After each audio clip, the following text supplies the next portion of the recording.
Al-Fatihah. Alhamdulillahirabbil alamin. Arrahmanir rahim. Maliki yaumiddin. Iyyaka na'budu wa iyyaka nasta'in. Shiratal mustaqim. Shiratal ladzina an'amta 'alaihim ghairil maghdubi 'alaihim waladdallin. Amin. Bismillahirrahmanirrahim. Alhamdulillahil mu'allimil tullabi wa musahhilil khairi liman yata'allamu. Thumma as-salatu was-salamu 'alan nabi wa alihi wa sahbihi jayudahu. Ya Rabbana kaffir 'anna dhunubana wa walidina wa liman huwa muslimu. Nad'uka Allahumma ilman nafi'an min yawmina ilal hisabi yaqumu. Amin amin amin wa ya fattahu. Amin amin amin wa ya alimu. Alhamdulillahilladzi arsyadana ila ta'atih wa zajarana an maksiyatih. Wassalatu wassalamu ala sayyidina Muhammadin mar'asallahu li irsyadil ibad wa ala alihi wa sahbihi al-muhtadina ila sabilir rasyad. Amma ba'd, fa inna ahsanal hadithi kitabullah wa khairul hadyi hadyi Muhammadin sallallahu alaihi wasallam wa syarrul umuri muhdatsatuha wa kullu muhdatsatin bid'ah wa kullu bid'atin dhalalah. Segenap jamaah Masjid Al-Mujahidin, para ustaz, para hujjaj, para sesepuh, hadirin sekalian yang berbahagia. Alhamdulillah malam hari ini kita berkumpul kembali membawa nikmat iman dan Islam serta kesehatan untuk melanjutkan pengajian rutin kita, mengaji kitab Irsyadul Ibad. Mudah-mudahan apa yang akan kita bahas menjadi ilmu yang bermanfaat di dunia wal akhirah. Amin ya rabbal alamin.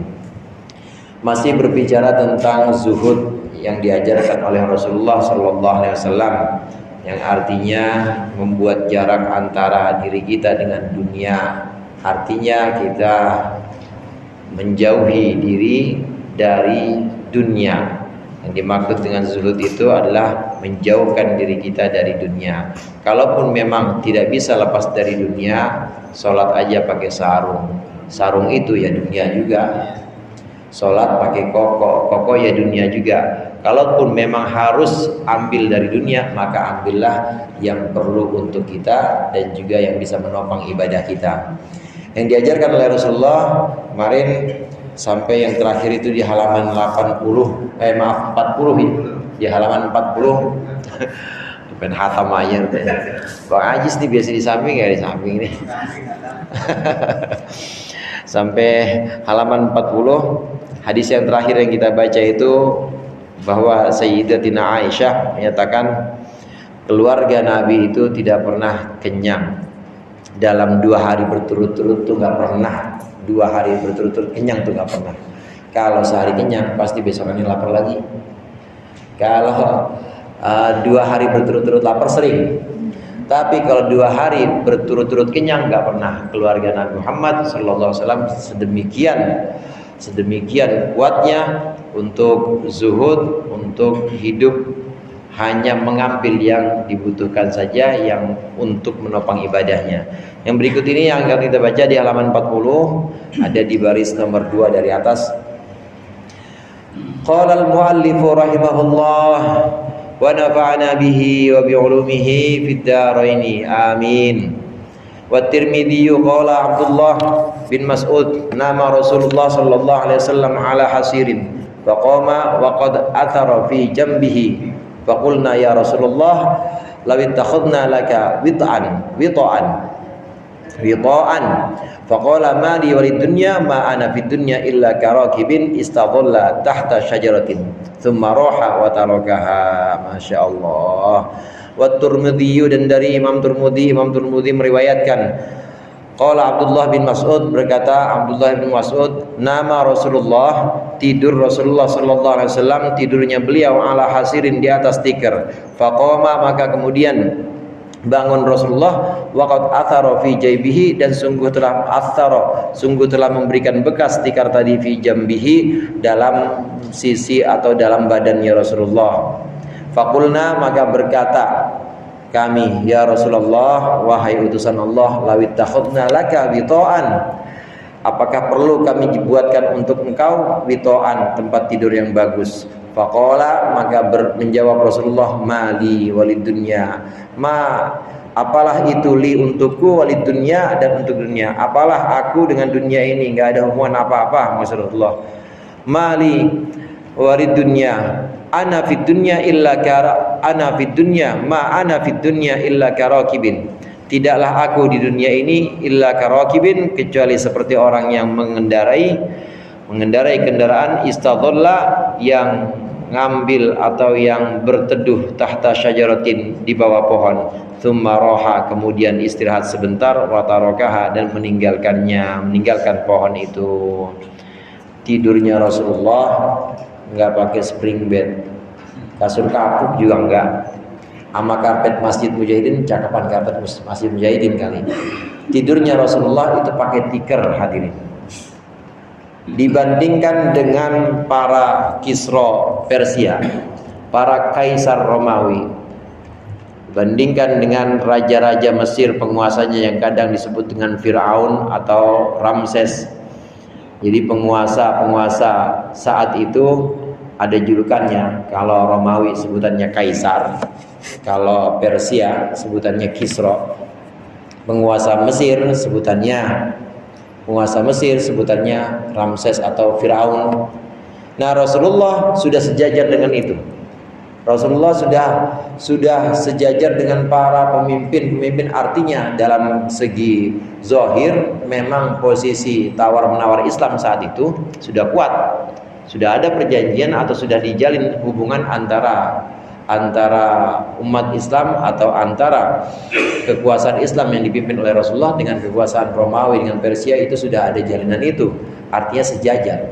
Nah, kalau dibandingkan dengan raja-raja Romawi yang namanya Kaisar, atau dibandingkan dengan raja Persia yang namanya Kisra, di mana tempat tidurnya, tempat istirahatnya, balairung itu semacam tempat pertemuan, di situ ada singgasana raja. Dibandingkan dengan itu semua, Rasulullah SAW itu sangat sederhana.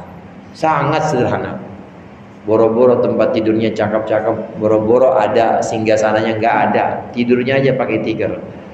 Selesai tidur, bangun itu pasti pada nyeplak di sini ada. Ya, kalau saya tidur habis dikerokin nyeplak di belakang pada merah-merah. Ya, tidurnya masih pakai spring bed, masih enak. Nah, Rasulullah ini tidur di atas tikar, sampai sahabat namanya sahabat Abdullah bin Mas'ud ini bilang, ya Rasulullah, apa perlu kami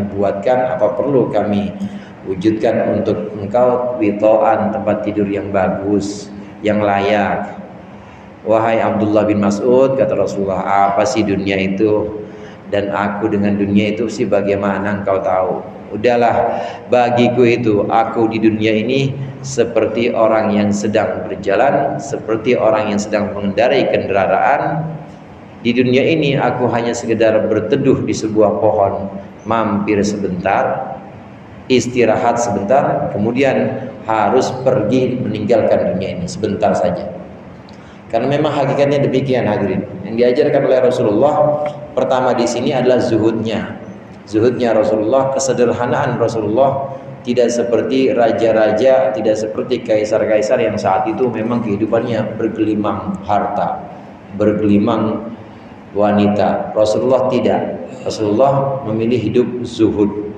Padahal udah pantas banget, dan kalau mau bisa Rasulullah, tapi enggak.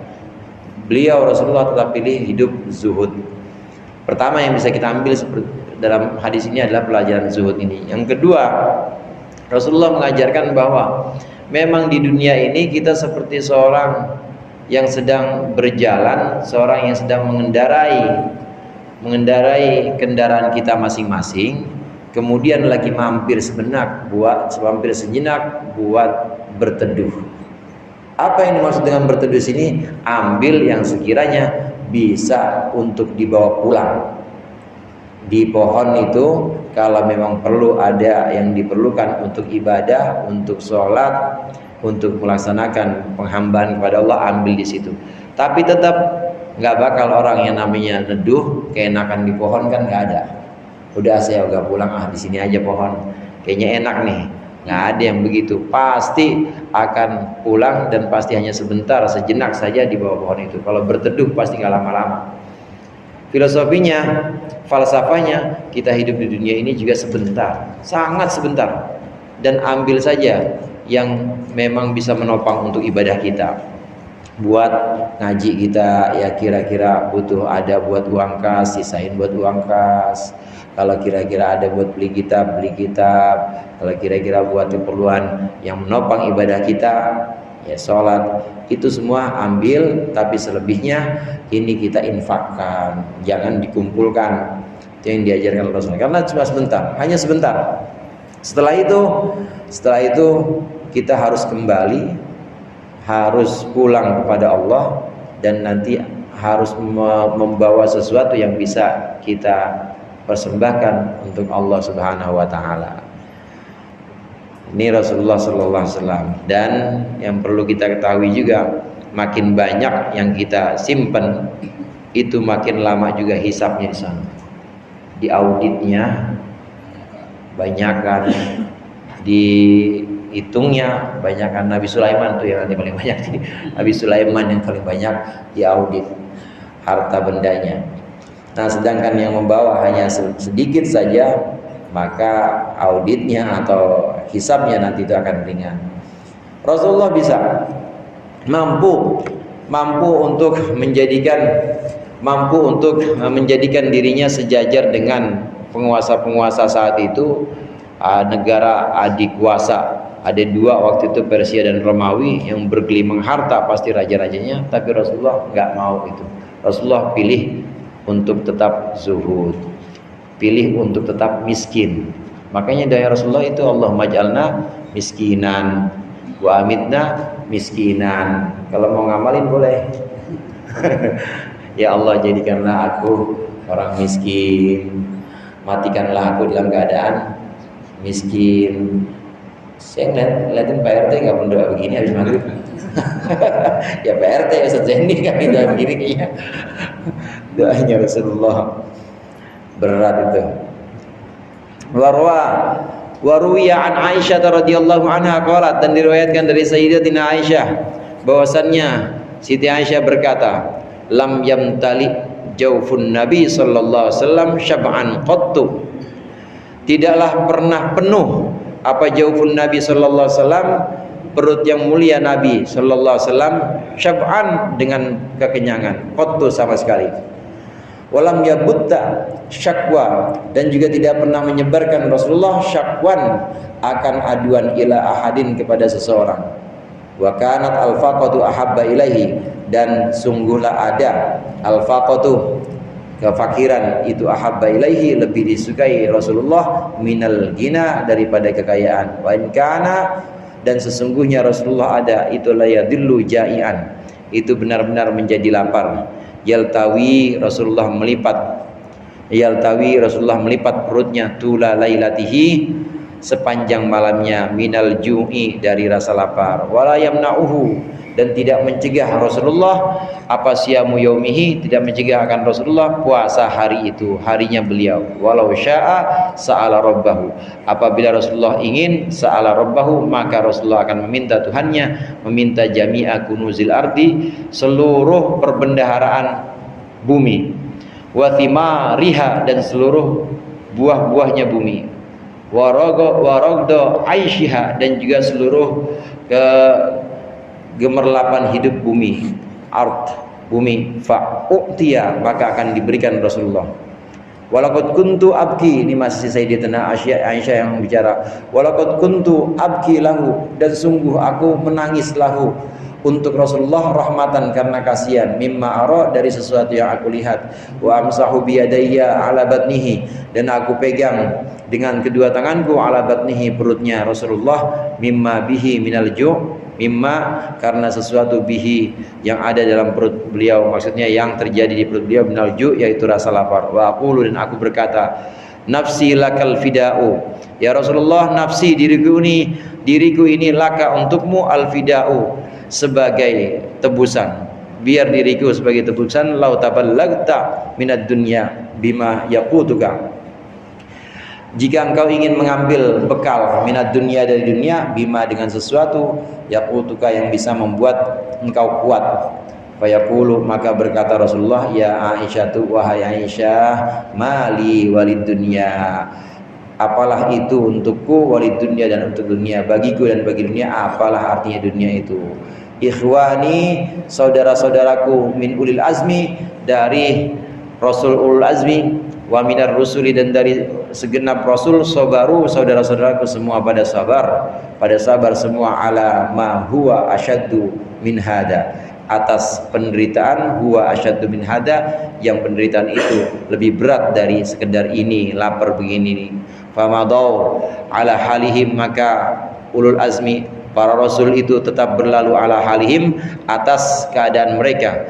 Faqadimu ala rabbihim, maka mereka datang kepada Tuhan mereka para rasul. Fa ukrima ma'abuhum atau fa akrama ma'abuhum juga bisa, maka Tuhannya memuliakan mereka, memuliakan ma'abahum tempat kembali mereka. Wajzala thawabahum dan memperbanyak Tuhannya thawabahum akan ganjaran mereka para rasul. Fa ajiduni astahi, maka aku melihat diriku astahi, malu, intarafahtu apabila bergelimang, apabila bermewah-mewah aku, fi ma'isyati dalam kehidupanku ini. Ayak surabi godan, aku malu apabila aku yuqassirabi dianggap sembrono aku, godan nanti, dunahum tanpa mereka. Wa ma min syai'in dan tidak ada sesuatu apapun, ahabbu itu lebih disukai, ilayya untukku, minal luhuqi ketimbang bertemu, bi ikhwani dengan saudara-saudaraku, wa akhillai dan dengan sahabat-sahabatku. Qalat berkata Siti Aisyah, fama aqama ba'du illa syahran hatta tufiya, maka tidaklah tinggal Rasulullah, aqama di sini berdiam, maksudnya tinggal Rasulullah, ba'du setelah ucapan ini, illa syahran kecuali 1 bulan, hatta tufiya sehingga wafat Rasulullah sallallahu alaihi wasallam. Menjelang akhir hayatnya justru Rasulullah itu makin zuhud. Kalau kita makin banyak ngumpulin ya, udah tahu udah makin mapan, anak daripada kerja, suruh pada setor tiap bulan, yang 5 juta nih, ntar buat cucu nih, buat cucu juga dipikirin juga. yang rukuk yang belasano buat cucu, kontrakan yang belasano buat cucu, makin banyak. Tapi Rasulullah di akhir hayatnya ini malah makin zuhud. Ini cerita yang dituturkan oleh Sayyidatina Aisyah, oleh Siti Aisyah. Sering Rasulullah itu kalau malam lapar perutnya, lapar dan benar-benar menahan lapar, nggak geratakan, cari gerobogan ada apa, dibuka tudung saji, emang nggak ada apa-apa di rumah Rasulullah. Di rumah beliau tidak ada apa-apa. Sering sekali Rasulullah lapar dalam keadaan lapar di malam hari, tapi meskipun malam lapar, siangnya tetap puasa. Meskipun malamnya udah ketahuan gak sahur, lapar, benar-benar lapar. Kan kalau malam ada nasi uduk mah dimakan ya, kalau siang ada uduk mah dimakan ya. Orang malam gak sahur, kalau makan dari sore nih, ada yang nganterin uduk misalnya, pasti dimakan. Tapi Nabi enggak. Udah ketahuan malamnya lapar, emang gak makan. Kemudian paginya tetap puasa. Sering sekali Rasulullah begitu. Dan ini pilihan, artinya pilihan. Rasulullah memang memilih ini bukan karena terpaksa, bukan karena nggak punya uang atau bukan karena nggak bisa beli, bukan. Sedangkan andai para malaikat itu dengan perintah Allah, satu riwayat menyebutkan para malaikat ini dengan perintah Allah ini diizinkan untuk mewujudkan gunung-gunung itu menjadi emas, menjadi zamrud, menjadi batu-batuan mulia atau permata, diamond. Tapi Rasulullah nggak mau, ditawarin padahal, tapi tetap memilih untuk tidak makan, memilih untuk lapar. Dipegang perutnya Rasulullah oleh Siti Aisyah.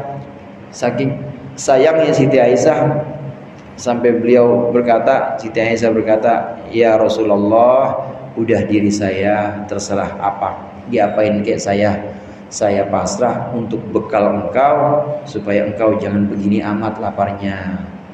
Biarkan saya jadi tebusan supaya engkau jangan terlalu lapar seperti ini. Maksudnya kalau perlu biar saya izinin saya cari-cari dah. Kata Rasulullah, nggak usah Isa, apalah dunia itu. Malu saya, kata Rasulullah. Malu saya dengan saudara-saudara saya. Aku malu dengan saudara-saudaraku ulul azmi, dan juga dengan utusan-utusan yang lain. Kalau cuma sekedar lapar seperti ini aja mah biasa. Tapi dulu ulul azmi, dulu para utusan itu lebih dahsyat penderitaannya dibanding saya yang seperti ini. Lebih dahsyat. Ulul azmi memang yang pendapat yang kuat yang sampai kepada kita kan 5. Nabi Nuh, Nabi Ibrahim, Nabi Musa, Nabi Isa, dan Nabi Muhammad SAW. Walaupun ada pendapat lain, ada ikhtilaf, ada perbedaan ulama. Ada yang mengatakan ulul azmi itu ada 18. Di antaranya termasuk Nabi Yakub ulul azmi. Kenapa Nabi Yakub disebut ulul azmi? Karena memang penderitaannya saat dipisahkan oleh Allah, dipisahkan dengan anaknya yaitu Yusuf. Ulul azmi juga. Kemudian termasuk ulul azmi juga ya Nabi Zakaria, Nabi Yahya yang dibunuh, ulul azmi juga. Jadi ada pendapat banyak. Ada yang mengatakan 18 ulul azmi. Ada yang mengatakan ulul azmi itu 12. Ada juga yang mengatakan ulul azmi itu 6. Tapi yang sampai kepada kita yang kuat itu 5 ulul azmi ini. Kata Rasulullah, saya malu dengan saudara-saudara saya, dengan sahabat-sahabat saya, yaitu utusan-utusan sebelum saya malu kalau nanti menghadap, sementara mereka ini saudara-saudara saya menghadap kepada Allah dengan kesabarannya, dengan pahala sabarnya di dunia, tapi saya nggak sabar, minta ini, minta itu, nggak mau saya. Siti Aisyah malu rasanya kalau nanti harus menghadap Allah. Ini saudara-saudara saya membawa pahala sabar atas penderitaan, tapi saya nggak punya pahala sabar atas penderitaan. Itu Rasulullah Sallallahu Alaihi Wasallam. Habis ngomong begini, kata Siti Aisyah, cuma sebulan jaraknya setelah ngomong gini, Rasulullah wafat. Rasulullah dipanggil oleh Allah Subhanahu wa taala. Ini masa-masa akhir di mana makin kuat atau makin mampu dan sangat mungkin untuk bisa kaya, tapi Rasulullah tetap pilih miskin. Kalau kita lihat dari sini, yang terakhir Siti Aisyah bilang, setelah bicara ini Rasulullah hanya tinggal 1 bulan, setelah itu wafat. Ini Islam sudah jaya, saudara. Masa-masa itu sebulan sebelum Rasulullah itu sudah Fathu Makkah. Udah Fathu Makkah. Kita tahu Fathu Makkah itu semua termasuk harta itu masuk dalam harta rampasan perang. Jadi yang ada di Mekah itu semuanya itu sudah diambil, artinya sudah milik orang-orang muslim, sudah milik Rasulullah, dan yang bagi Rasulullah. Nggak ada yang dibawa ke Madinah oleh Rasulullah. Artinya yang dibawa ke Madinah ya cuma sekedarnya aja, dan nggak ada yang dibawa pulang oleh Rasulullah. Di rumahnya buat di rumah itu nggak ada. Kalau pemimpin sekarang gimana itu? Dibagiin semuanya. Sahabat Ansor pada waktu itu melihat beberapa orang Mekah yang masuk Islamnya ketika Fathu Makkah, ketika penaklukan Mekah itu ada sekitar tahun ke-7 atau 8 setelah Nabi Hijrah. Ini Fathu Makkah. Ketika Fatu Makkah, ini semuanya harta ya kambing, ya onta, ini semuanya milik orang Islam. Nah kemudian yang membagikan itu, yang membagikan adalah Rasulullah. Haknya Rasulullah untuk membagikan itu kepada siapa aja, bagikan. Nanti Rasulullah memang ada istilahnya khumus. Khumus itu 1/5 dari rampasan perang, itu memang milik Rasulullah, dan nanti terserah Rasulullah mau diapain. Tapi itu dibagi juga. Dari yang punya Rasulullah setelah dibagi rampasan perang untuk yang komandan, untuk yang lain ya segala macam ini ya, udah ada jatahnya masing-masing dibagi Rasulullah. Nah dari yang milik Rasulullah sendiri ini dibagi lagi. Dibagi buat siapa? Buat orang yang baru masuk Islam pas Fatu Makkah. Dibawa kambing 100, kambing ribuan itu dibagi lagi ke orang-orang Makkah yang baru masuk Islam. Sampai ada orang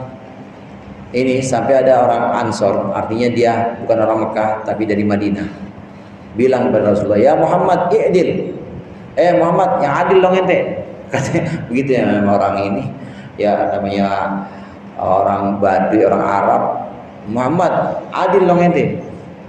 Kata Rasulullah, kalau saya nggak adil, terus siapa lagi yang adil? Orang saya yang dipasrahin kok sama Allah, kata Rasulullah. Itu Sayyidina Umar udah marah aja, udah digaplok tuh. Oh, saya bunuh aja Rasulullah yang begini, katanya.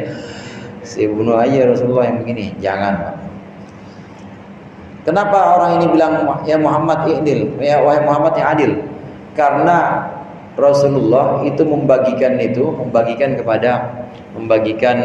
harta yang miliknya Rasulullah kepada orang-orang yang baru masuk Islam. Dan ada selentingan desas-desus bahwa orang-orang Ansor yang ngomong ini kan begini, yang ngomong kan satu orang nih, Muhammad yang adil dong ente, satu orang. Tapi di belakang tuh ada yang ngomong, oh itu baru masuk Islam udah dibagi banyak banget, kita dibagi apa? Ini orang Ansor yang dari dulu Islamnya udah lama banget nggak dibagi. Ada yang desas-desus seperti itu. Akhirnya dipanggil saudara, sebelum Rasulullah kumpulkan, yang pertama dipanggil Sayyidina Umar, emang betul ada yang ngomong kalau ini Rasulullah kok baginya begitu amat, baginya kepada orang-orang yang baru masuk Islam. Kenapa kenapa Ansor nggak dibagi orang-orang yang udah lama Islamnya? Dikumpulin akhirnya setelah Sayyidina Umar ditanya begitu, kalau iya betul ada ya Rasulullah, dikumpulkan itu orang-orang Ansor, orang-orang yang kaum Muhajirin yang udah lama Islamnya dikumpulkan. Saat itu Rasulullah bilang, wahai sahabat-sahabatku Ansor dan Muhajirin, mereka itu aku berikan semua rampasan perang, dan mereka pulang itu membawa kambing, membawa onta, membawa semuanya. Dan kalian wahai sahabat Ansor, wahai orang-orang Islam yang lama, kalian pulang membawa aku. Kalian pilih mana? Pulang bawa kambing apa pulang bawa aku? Diem semua orang-orang begitu saudara. Diem. Yang namanya orang baru masuk Islam, mu'alaf kan harus digituin. Tapi kalian pulang tidak membawa apa-apa, tapi kalian pulang membawa aku nanti ke Madinah. Pilih mana kalian? Pilih pulang bawa kambing apa pilih pulang bawa aku? Digituin sama Rasul. Ada yang nangis, sebagian pada nangis. Ini menunjukkan kepada kita bahwa Rasulullah itu benar-benar dengan dunia itu sangat barbar aja gitu. Kalau apalagi untuk kepentingan Islam, untuk menguatkan iman orang-orang yang baru masuk Islam, ini dikasih aja sama Rasulullah. Satu, yang kedua, ingin mendidik para sahabat, terutama sahabat Ansor dan Muhajirin yang udah lama Islamnya, bahwa mental ngasih yang dari dulu ngasih, udah tetap ngasih. Yang dari dulu memang mentalnya sebagai pemberi aja. Jangan kemudian berubah mentalnya jadi mental penerima, jangan. Jadi yang tangan di bawah, dulunya udah tangan di atas terus. Sahabat Ansor, sahabat Muhajirin kan dari dulu udah tangan di atas terus, kasih, ada yang butuh dikasih. Udah jadi ini, udah jadi kebiasaan dan udah bagus. Kemudian jangan turun derajat, jadi tangan di bawah. Kalau emang udah dididik seperti itu oleh Rasulullah sebagai mental yang memberi, mental penolong, maka harus dijaga seperti itu. Jangan terus kemudian berubah, pengennya diberi, pengennya ditolong. Ini kisah-kisah seperti ini banyak. Kisah-kisah tentang bagaimana kedermawanan Rasulullah dan bagaimana zuhudnya Rasulullah. Waktu pernah Rasulullah pada waktu itu ditawarkan oleh malaikat Israfil. Jadi malaikat Israfil kaget ketika di Bukit Safa ada malaikat Jibril.